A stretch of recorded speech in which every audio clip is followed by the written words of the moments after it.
Bonjour à tous, nous sommes le mardi 24 mars, c'est donc le 7e jour du confinement et je suis heureux de vous retrouver depuis les toits de notre église. Au-delà des désagréments du temps que nous vivons, vous êtes nombreux à me faire part d'expériences heureuses. Le fait de prendre davantage le temps, de ne pas être dans une vie trépidante, fait du bien. Beaucoup se sont livrés au ménage ou au rangement, et c'est le cas à la cure ici. Beaucoup aussi me disent dans des messages téléphoniques ou sur Internet que ce temps leur permet de redécouvrir une intériorité, la prière, la méditation de l'Évangile. Bien aujourd'hui, je voudrais vous faire part, moi aussi, d'une expérience heureuse à la faveur d'un peu de rangement. À tout de suite.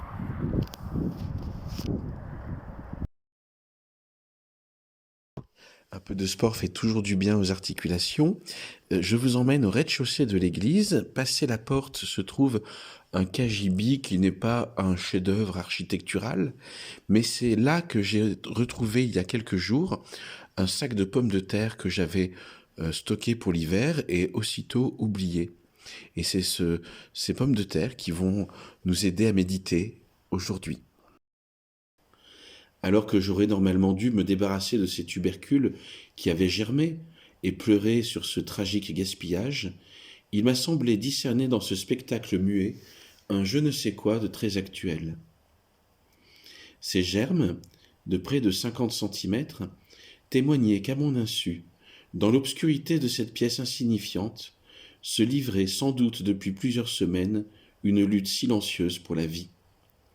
Malgré le filet, malgré la forte dose de produits dont elles étaient imprégnées pour ne pas germer, la vingtaine de pommes de terre aspirait à ne pas rester dans la torpeur de l'hiver.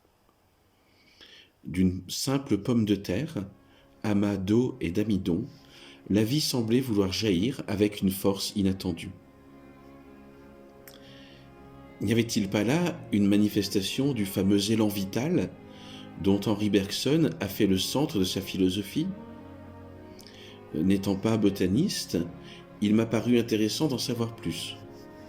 Au sortir de l'hiver, c'est tout un processus qui se réveille. Pour qu'il y ait croissance, il faut de la lumière.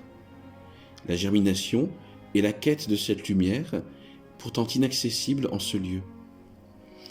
C'est précisément cette absence de lumière qui provoque cet étonnant phénomène. Ces germes, frêles et pâles, me semblaient être autant de bras tendus pour chercher et recevoir. Tout comme ces pommes de terre, nous sommes faits pour la lumière.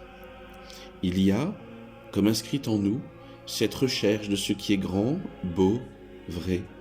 Autrement dit, une quête de l'infini.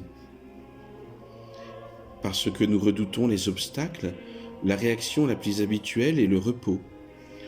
Renonçant à toute recherche, nous nous satisfaisons de ce que nous avons, y compris parfois en matière religieuse.